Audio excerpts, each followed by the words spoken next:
Ay, magandang gabi mga friend, no? Off topic tayo, gaya sabi ko, magbo-vlog ako tungkol dito sa mga walang yang kapatid, no? Kagaya ni Amy Marcos. Itong hipag ko na Gracing Saya nito, no? O makinig ka, Gracing Saya. Pinadala sa akin to nung kaibigan ko. Si, anak ni, asawa ni Engineer Casco, si Chato. Oh, may will si mama, pero wala akong mana. Pwede ba yun? O, sabi. Pakinggan mo, ha? Sa will ni Mama, yung dalawa, merong malaking share. Yung dalawa, mas konti. Tapos ako, wala. Pwede po ba yun? Simple lang ang sagot natin dyan. Hindi pwedeng basta-basta kang alisan ng mana. Sa batas, meron tayong tinatawag na legitim. Ito yung part ng mana na hindi pwedeng galawin kahit anong isulat sa last will. Ayon sa Article 887 ng ating Civil Code, ang mga legitimate children ay compulsory heirs. Ibig sabihin, automatic na may karapatan sila sa mana. At sabi ng Article 906, ang legitim, hindi yan pwedeng i-impair by will. Kahit anong gawin ng magulang sa sulat, hindi niya pwedeng bawasan o tanggalin yan. Sabi naman ng Article 888, ang legitim ng mga legitimate children ay kalahati ng estate ng magulang. Pantay-pantay kayong magkakapatid sa hati doon. Sabihin natin, may 1 million na estate si nanay. Automatic, ang 500,000 ay para sa legitim ng 5 magkakapatid. So, take 100,000 kayo. Yung natitirang 500,000, yun ang free portion. Doon na siya pwedeng pumili kung sino ang gusto niyang dagdagan o bigyan ng extra. Kung sa will ni nanay, wala ka sa listahan, hindi ibig sabihin na wala ka ng karapatan. Basta ikaw ay anak at hindi ka validly disinherited sa last will, meron kang parte sa kalahati ng estate. Will man yan o wala, may karapatan ka sa parte mo kasi hindi pwedeng ipamana lahat sa paboritong anak. Guys, 1.2 million, napakagandang O, narinig mo yun. Hindi pwedeng ipamana, hindi pwedeng i-donate sa paboritong anak. O, ha? Gracing Say. Ito pa isa ulit, paulit-ulit, Gracing Say, o. Itong vlog ko ngayon, pakipress na rin po yung like para naman nalalaman ko. Alam niyo po, ang bawat vlogs na ito ay pinaghahandaan ko. Kaya, syempre, gusto ko rin naman malaman kung naging interesado ang aking mga viewers at nagustuhan nila. So, okay. Ngayon ba, ang ating pag-uusapan na topic, no? Marami pong nagpapadala kasi sa akin ng comments na naman na pag minsan merong ibinibigay sa kanilang halimbawa property, titulo ng lupa, iwanan lang sa kanila at bahala na daw sila. Yun daw ang bigay nila sa kanya ng mga kung sino man ang gustong magbigay, yung kamag-anak, nanay at tatay.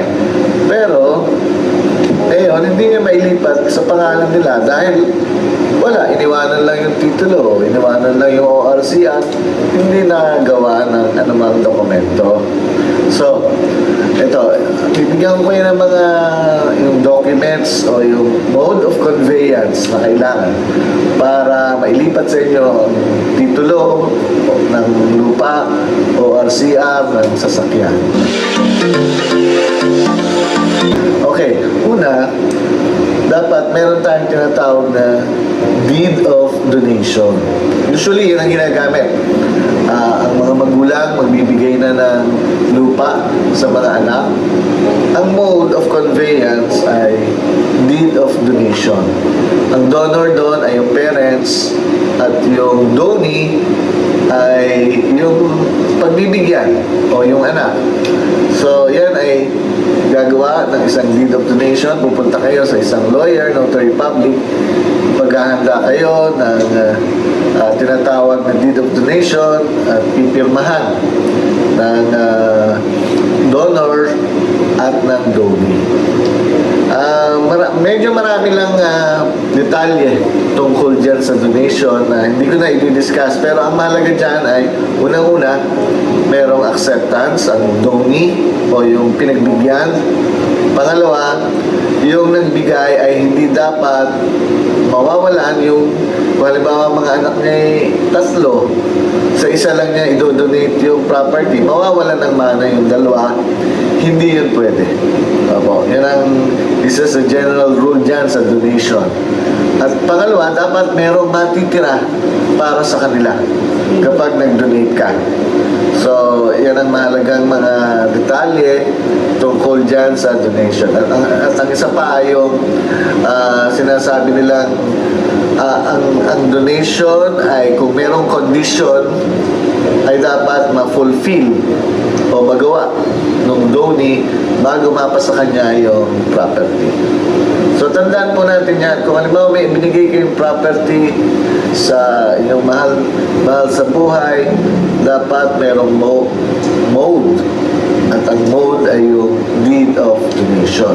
Ayan. Meron naman yung mga tinatawag na sa mga korporasyon, halimbawa naiwanan ng stocks o gusto nang ibigay ng mga magulang ang stock sa kanilang mga anak, sa kanilang mga relatives, o kahit sa mga kaibigan. Ang ginagawa naman na mode of conveyance ay tinatawag na deed of assignment. Sa totoo mga friend, no, nagulat ako dito sa naging dismissal dito eh. Nung judge doon sa kaso. Oo. 5 taon, oh. Sakit nung Grising Say. Oo, sakit sa kapatid mo. Sakit din sa amin, sa pamilya namin. Oo. Kasi wala naman nga kaming kasalanan sa iyo eh. Oo, di ba? Para walang iiming kapatid mo. Kalahin mo na ilusot mo tong ano to. Tangin ng deed of donation to. Peke! Ulit-ulit peke. Pirma ng tatay mo peke. Nailusot mo, oh, nananiwala sa iyo, napaniwala mo yung korte. Kaya kino yung nangyayari na, di ba? Napaniwala mo yung korte, hindi ko alam. Oh, dito maliwanag, hindi mo kaya ako sa totoo, Grising Say, hindi ko alam na matatalo. Pero galing mo, paano mong napaniwala? Hindi ko maintindihan. Hindi naman tayo bugado eh. Pero alam na alam ko na itong mga ginawa mo, puro ka demonyohan na pumasok sa tuktok mo. Akalain mo yung mga sinabi mo sa korte. Ikaw ang bumili lahat. Pinangalan mo lang tatay mo dahil nakiusap sa'yo. Baliw ka pala eh. Meron din akong ganito, oh. Nagpaano rin ako dyan eh, sa ilalim ng puno ng akasya. Kaya lang ano to, hindi deed of donation.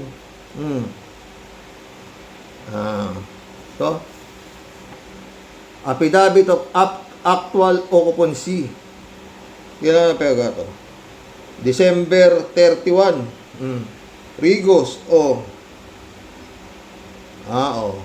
I, Roque Expectacion, legal age, married, Filipino, residents of Silamansur, Chay, Isabela, after having been duly sworn into accordance with the hereby deposed and say that I am the same person executing this foregoing affidavit, that I am actual occupancy of the possession of parcel of land under the registered out Esperanza Layugan. Ito sa tapat sa lupa, yung pinaayos ko, pinaganda ko. Pinaganda namin, pinagkagastusan namin mag-asawa. Hindi naman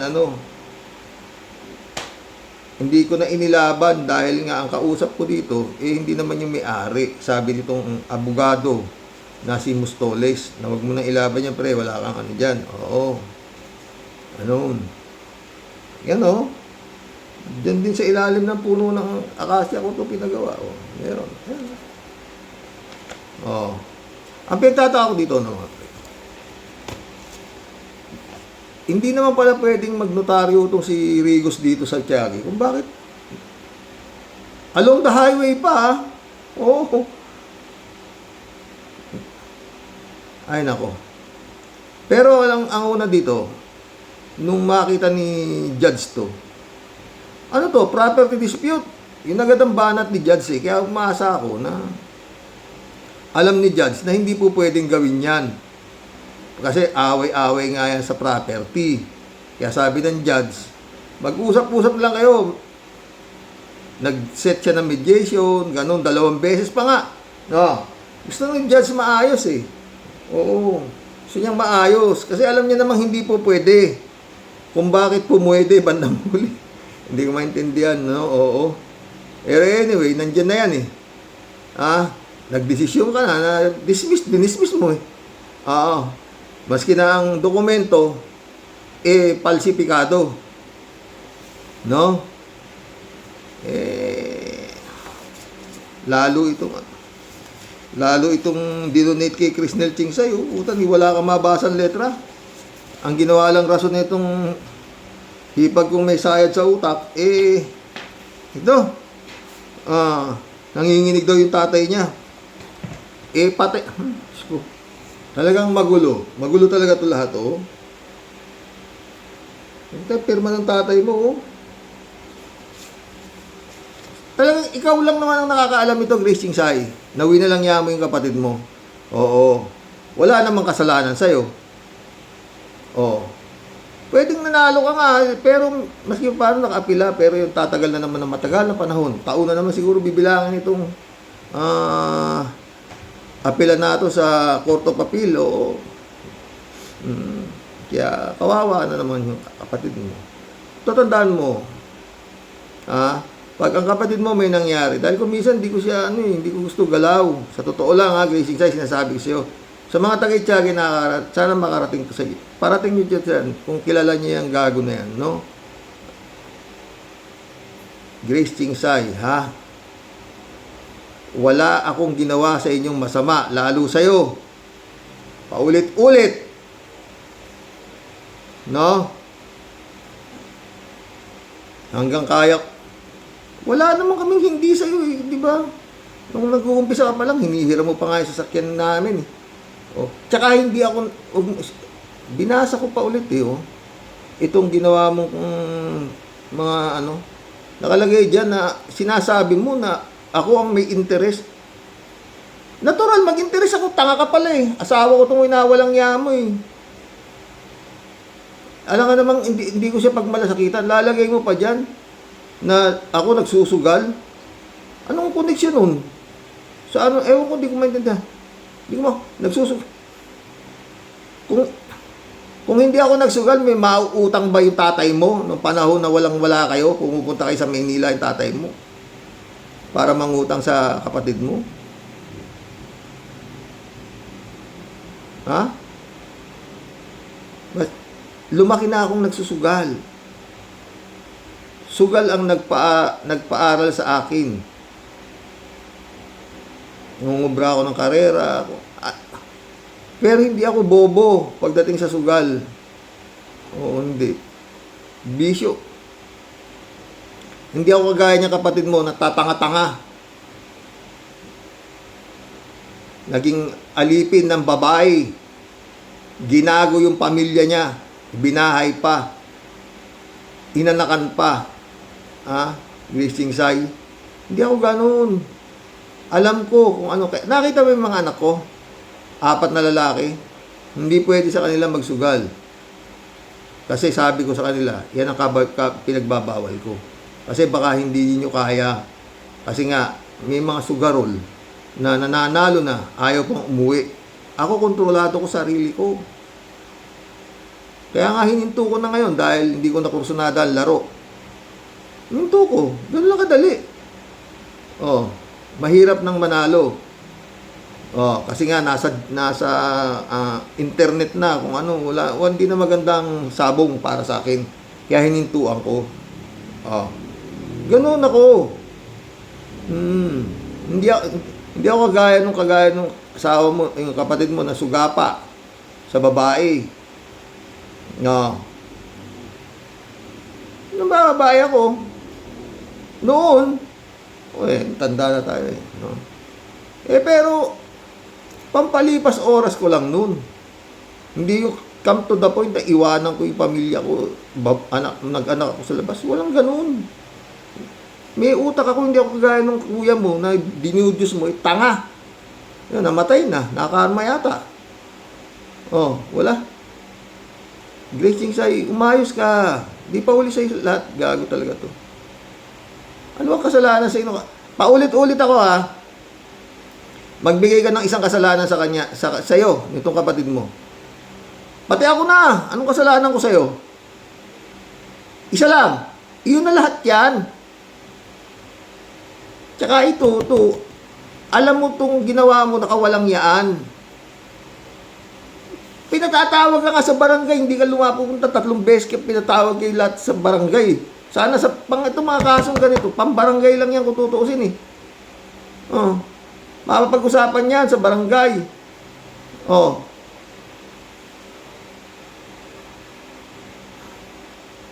Takin mo, ginawa mong drama sa korte. Dala-dala mo yung nanay mo rin, bit-bit mo, naka-wheelchair. Hindi ka gago.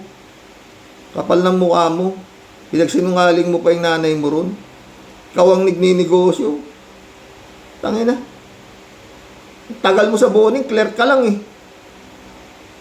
Malaki na yung tindahan ng nanay mo, wala ka pa. Gago to. Alam naman ng Tagaytiyagi kung sino kayo. Ha? Kung sino kayo. Oh. Kung ano ako, dumating ako sa buhay nyo, wala nga kayo eh. Nangungutang lang kayo sa amin. Nung nasa-Saudi ako, nangungutang kayo sa asawa ko. Alam mo naman yan, bitche. Sa kape. Maawa kayo sa kapatid nyo, ha.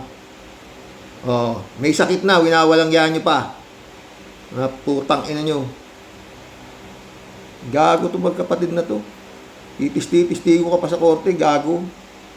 Alam mo rin naman to eh. Bitche, alam mo rin to. Na ito'y kademonyohan. Oh. Meron bang magulang na makikiusap sa anak na sama mo yung pangalan ko sa mga napupundar mo? Walang ganon. Oh, sino mga magulang dito ang natutuwa ka na umaasensi anak mo, pero para pati sa mga bodega nakasama yung pangalan ng tatay mo. Co-owner kayo. Grace, matakot ka sa Diyos, gago ka. Ang karma, hindi mo alam. Oh. Nakinabang dyan sa ano eh. Ay nako. Yung mga anak ni Boy Chingsay, yung nakinabang dyan, may hardware, grocery, pinatayuan ninyo lahat to, pati bahay, pinagiba yung bahay, gago kay ko, Grace K. Ah, pati mga asawa nila, nandyan na ngayon lahat yata sa compound na yan. Oo. Mga asawa ng babae, mga babae.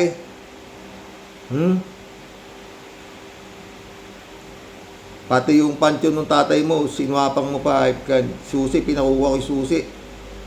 Sabi ng miss ko, susi, nung gusto niya pumunta ron, nung pesta ng patay, walang yaka talaga. Oo. Para kasi Amy Marcos. Oo. Kapatid niya, pinapahamak niya. Oh, gago, ba? Pero, hindi ko akalain ganyan ka. Ha? Gising sa'yo. Uusap tayo ng patay, manghihingalo tatay mo, gabi-gabi tayo magkausap. Ha? Wala eh. Anong demonyo ang sumanib sa'yo? Di ba sabi ko? Hindi pa uli. Hindi pa uli lahat sa'yo. Grace Say. Oh. Galit sa'yo lahat, halos ang anak ko. Oh. Hindi ka naman ina ng mga anak ko, nirespeto ka. Oh. Kada anibersaryo namin, nandito ka sa bahay namin, birthday ng kapatid mo, anibersaryo namin, nandito kayo, di ba, Bichi? Nanay, tatay mo, nandito. Tsaka hindi gagawin ni Papangto yung idodonate niya lahat sa hindi naman ganun, bobo ba yung tatay mo? Gumawa ka ng istorya na maski na sino, hindi paniniwalaan eh. Oh, ako nagbabayad ng amilyar, ako nakapangal sa negosyo. Tangay na ka. Negosyante na matagal yung tatay mo, tsaka nanay mo, ikaw, clerk ka pa lang. Kagago nito. Ano yan, guys, inside. Ayusin mo. Kung may natitira ka pang konsensya, hayop ka. Yung kapatid mo, nadagdagan na naman, meron na naman siyang gamot para sa kanyang puso. Masama sa kanya, may stress. Oh. Stress na sa kahayupang ginawa mo. Oh. Bakit? Nag-asawa kami ha, paulit-ulit, hayop ka, ni piso, walang laman ng bulsa nito. Hindi kami umasa sa inyo. Hindi kagaya ng iba dyan, putang ina, aasa-asawa, uuwi doon sa bahay ng babae, makikilamon. Ihanap buhay naman. O, ako hindi. Hindi nyo nga alam na kinasal kami, di ba? Ha? O. O. Pero nung nagkaroon kami, hindi kayo nagdalawa salita sa amin. O, luluwas yung tatay mo, nangungutang dun. Alam mo yan, Bichi? O. Nakakuha kayo ng bangko, wala interes, wala pang collateral. O, paulit-ulit. Ikaw, mamang, o, sinong asa-asawa ng kapatid mong nagmalasakit sa'yo? Ikaw na sinasabihan ko, mamang, ha? Pinabayaan mo yung anak mo na winawalang yan yung gagang Christine Say na yan. Pinagtutulungan nila. Yung juniora mo to, ha? Pinatayuan pa kitang kulungan ng baboy mo. Oh. Naawa ako sa'yo. Oh. Halos linggo-linggo nandito ka sa bahay namin. Nagkukwentuhan tayo. Nirespeto kita, mamang, kala mo. Ba't? Puta. Ginawa ninyong napakasama nung asawa ko sa inyo. Putang ina nyo, ah. Ginawa niyo siyang gago. Tanginan to mga to. Ano kasalanan sa inyo ni Bobin? Maski ako wala akong kasalanan sa inyo. Mga ulol kayo, ha. Nilalahat ko na kayo. Tanginan to mga to.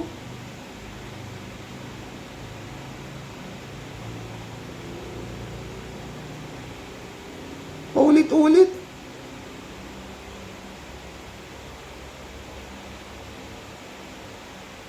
Huling araw ng tatay mo rito sa mundo. Ako na naman. Lahat ng gamit, pati waiter, pati kusinero, ako lahat ang sumagot. Winalangya mo pa ako. Ay, putang ina ka talaga, Grace, sa ikaw, mapapa mo. Walang iya kang hayop ka, sa totoo lang. Ha? Makonsensya ka, ha, paulit-ulit. Kung may natitira ka pang konsensya. Ano to?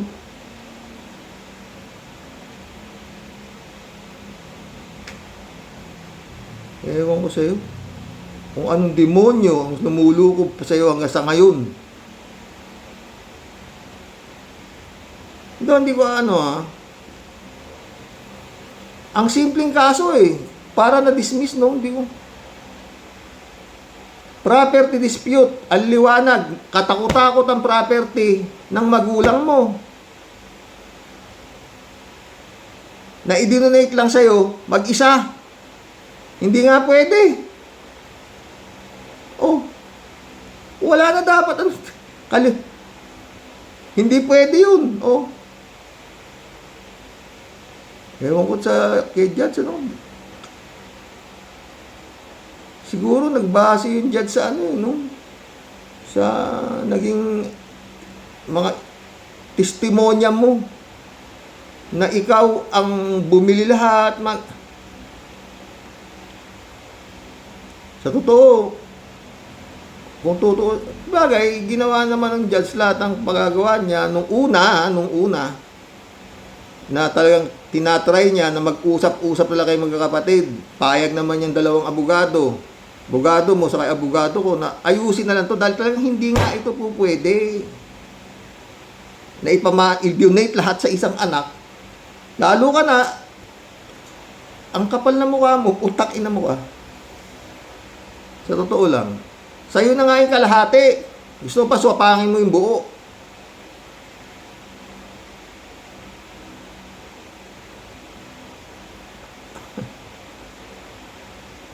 Hindi ko alam na matatalo to itong kaso na to. Kaya masakit ang loob ko. Masakit din ang loob ni Bompin. Ako nahirapan dito kasi si Mama, hindi ko na siya pwede pabayaan kasi malabo yung mata Hindi mo nakikita, tanga. Pag nasa korte kami, inaakay ko siya. Malabo yung mata niya Hindi ako may anak kami. May mga apo pa kami. Nang dahil sa kahayupan mo, sa halip na maski paano, ginhawa ng malaking ginhawa na itutulong sana yan, dapat malaki na yan eh. Total, 5 taon. Utang inak mo ka. Hanggang ngayon, pinahihirapan mo yung kapatid mo. Oo.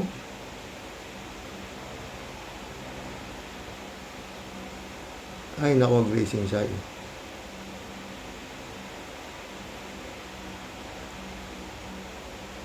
Paulit-ulit. Dito sa lupa, pwede kang lulusot, pero sa langit, baka hindi ka na makapasok sa pinto ng langit, walang yake. Totoo lang. Buti hindi ka umuusok pag pumapasok sa simbahan. Malaking kasamaan yung ginawa mo. Sabi nung abogado ko, ayaw ka di ba tinatanong niyo na nga kung magkano gusto? Tinatanong mo na, sinabi naman ng asawa ko magkano, ayaw mo bigay, ulul.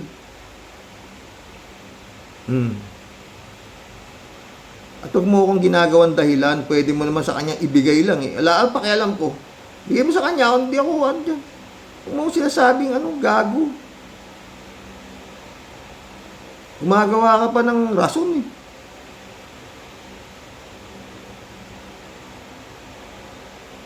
Hindi ako gago para kung loko-loko ako, di lumayas na yan, kalapit-lapit lang ng bahay niyo sa 48 years na nga kami, paulit-ulit, tanga. Hindi kami nagkakaiwalay, natutulog kami, gago itong hayop na to. Laki ng hirap ko dyan. Araw blood pressure mo siya, itingnan mo yung sugar niya, dali mo sa ospital, pina-opera ko yung 2 mata niya. Hindi kami lumapit sa iyo, gugong ka eh. Hindi kagaya yung mga ibang kapatid nito, kada kubit, lalapit. Yung saklolo, kami hindi naman ganun. Diba? Tinayo ko sila sa sarili kong paa. Sa sarili kong diskarte. Sasabihin mo pa na hindi indigent yung kapatid mo. May sariling bahay. Hindi nga ito pa sa bahay namin, nakapangalan pa to sa nanay ko. Paulit-ulit, napakawalang yan mo, puta ng ina mo. Sabihin mo, may tindahan. Puro utang yung tindahan na yan, tanga. Tanungin mo kasi kapatid mo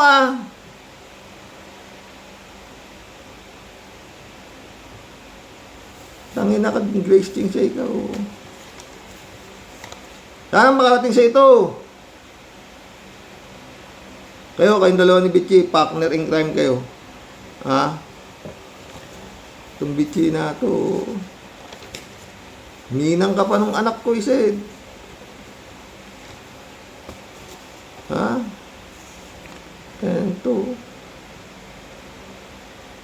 Eto, witness.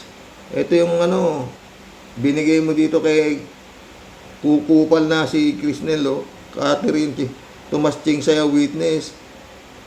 Griselda, Crisnel Chingsay, Benjamin Chingsay. Tangin, naggago talaga kayo. September 6, 2019. Tangin na. Tapos ito namang isa na pinagawa mo dyan sa ilalim ng puno ng akasya.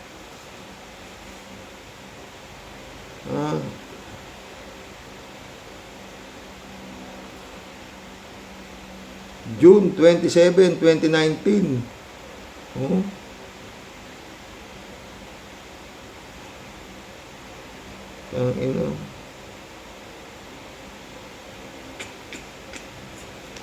Grace Chingsay, hayop ka talaga. Tapos ang address mo rito, Soyong. Hindi ka naman taga Soyong. Mahalaga pala itong ganitong, hindi siguro tinignan masyado ni Judge 2. Kasi kung tinignan ni Judge 2, alam nga naman, di mo alam Judge yung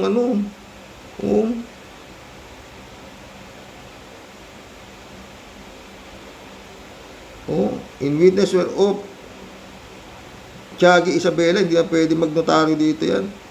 Tagal-tagal na pala nagnotaryo yan si Rigos dito. Ako nga, nagpanotaryo ako dyan Ito nga, Kailan ko ito pinagawa?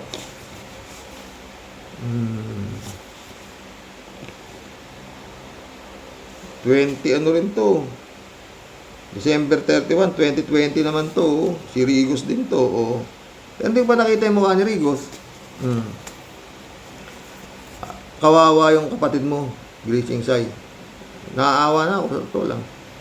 Kung minsan, tangina, nagigising ako, wala sa tabi ko, nagugulat ako eh. Nandun, naglalabas siya. Parang hindi makatulog, inaano niya, yung sarili niya. Pero sabi ko, Mama, matulog ka na. Hindi pa ako naantok. Hindi rin ako natutulog. Binabantayan ko siya. Baka mamaya, hindi, konti lang to pa, sabi niya. Lamit ko lang to. Konti lang naman to, sabi niya. Naglalabas siya. Sipag nga eh. Bait. Yan lang kasalanan ng asawa ko. Napakabait. Utangin na mo kung iba-iba to. Talaga nilusob ka na nito eh. Sa totoo lang. Siya kawalang yaang ginawa mo. Alam niya naman eh. Nawin na lang niya mo siya eh. Paglabas namin sa korte, ganera pa si Mamang, sabi niya. Nagsinungaling pa.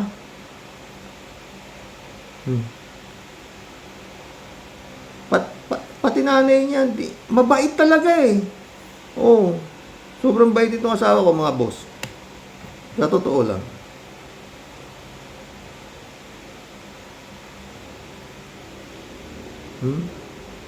Sa totoo lang, hindi na talaga dapat, kulang 5 taon inabot to sa hirap na gasto, sa halip na pambili na lang ng gamot ng kapatid mo. Gumasos ng ganyan, Siyempre, maski paano, abutan mo yung abogado. Ewan ko, abogado. Abogado ko kasi parang tamad mag-cross-examine. Kung paano. Pag tinanong mo, ba't hindi mo kin-cross-examine yung nagsisinungaling na nga eh. Sabi ng abogado, maski i-cross-examine mo yun yun din naman sasabihin nun eh. Yun ang turo ng abogado niya eh. Dokumento ang magsasalita dyan, pare, sabi niya. Ang lilaw-lilaw sa dokumento, hindi mo pwedeng yun yan, sabi niya. Mukhang hindi sa dokumento tumingin yung judge. Doon sa mga pagsisinungaling, doon tumingin. Kasi ayaw niya nga mag-cross eh. Pero meron din naman siya mag-cross, yung nanay ni si Bompin, kinross niya. Pero konti lang, ganun lang yun eh. Pero yun, kung sa dokumento bumase, yung kagalang-galang na judge, hindi po pwede nilulusot eh. Kasi mga rason nila, napaka-imposible eh. Ako nagbabayad ng amilyar, ako nakapangalan sa negosyo. Walang koneksyon. Ang pag-uusapan, property, hindi yung, Ako ang bumili lahat, nakiusap ang tatay ko. Naisama ko yung pangalan niya sa mga nabibili ko. Binaliktad mo pa yung tatay mo eh. Sa totoo lang, nung mahina na yung tatay mo, gunggong, bumibili ka na ng property, hindi mo na sinasama yung tatay mo. Dalawa pa nga kayo nakapangalan sa mga pera sa bangko eh. Di ba? NOR din yung nyo, Pero lakas ng loob mo, totoo, Grace Insay. Alam mo, nagawa mo yan.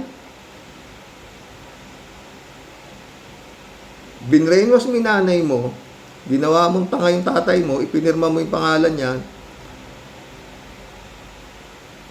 magtangin na ka. Yung ibang magkakapatid, nagmamalasakitan. Siguro, kalahi mo si Amy Marcos, hayop ka. No.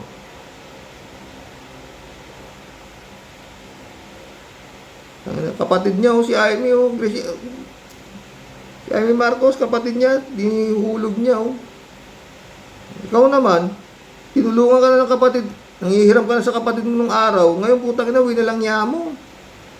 Gaano kakapal naman ang mukha mo, no? Ay, Grace Insay, may panahon ka pa, no? Sa impyerno ka dadamputin, naip ka. At saka, baka hindi mo kayanin yung karma, maniwala ka. At paulit-ulit, hindi mo kayang dalin yan. Kung sakasakaling mamalasin na tayo, kung kailan tayo kukunin ng Panginoon, kung naniniwala ka pa ba sa Panginoon, gunggong. Yan to. Hindi ka madadala dyan, maski piso. Yung perang sinuswapang mo.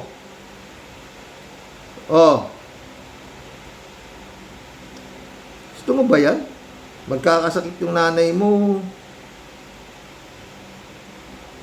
Sigurado namang dadalawin yung asawa ko yan pag nalaman niyang may sakit. Juniora nga siya eh. Kamukhang kamukha, karbong copy nung ina mo. Puta ng ina mo ka. Pinawalang niya mo. Walang rason ha. Walang dahilan.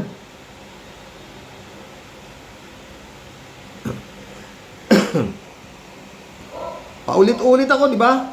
Magbigay ka ng isang kasalanan sa ng kapatid mo, sa'yo na yan. Magbigay namang ikaw, mamang, ng isang ginhawa na naipalasap mo dito. Mula nang naging tao, sa inyo na rin yan. Simpleng-simple. Wala naman kayong naibigay sa kanya eh. Nag-asawa kami, may piso, wala nga siya sa bulsa. Mahirap.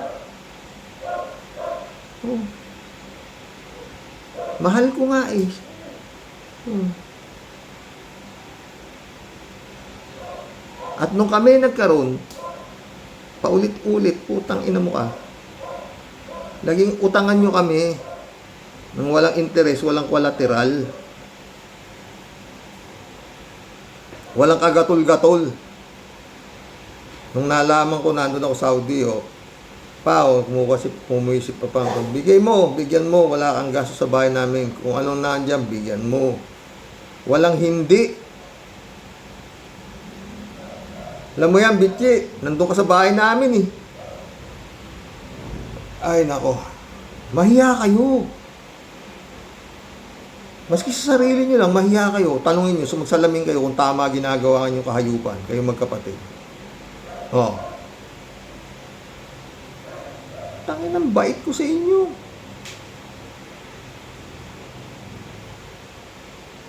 Tangin ko sa iyo.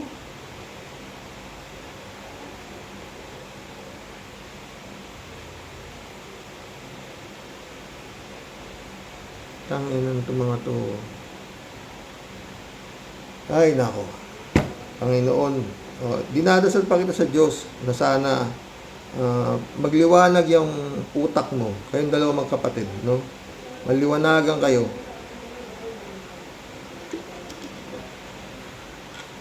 Pero bilib ako sa'yo, Inakausap mo yung mga anak ko na huwag magkasampa ng kaso dahil matatalo. Talo nga, ang galing mo Bakit? Ba't pala mo matatalo?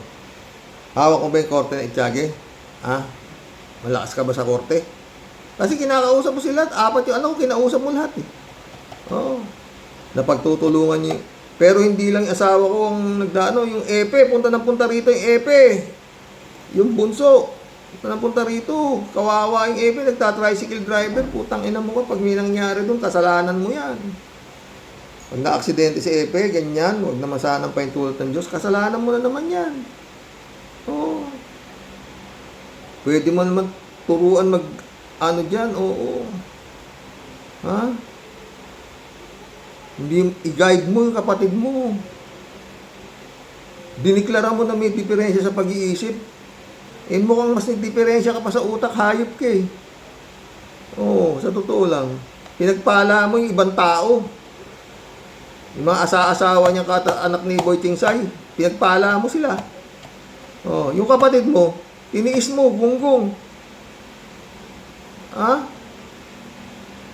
Hindi naman samang tao si Epe. Nakakausap ko naman ng normal. Ikaw ang mas abnormal ka pa, hayop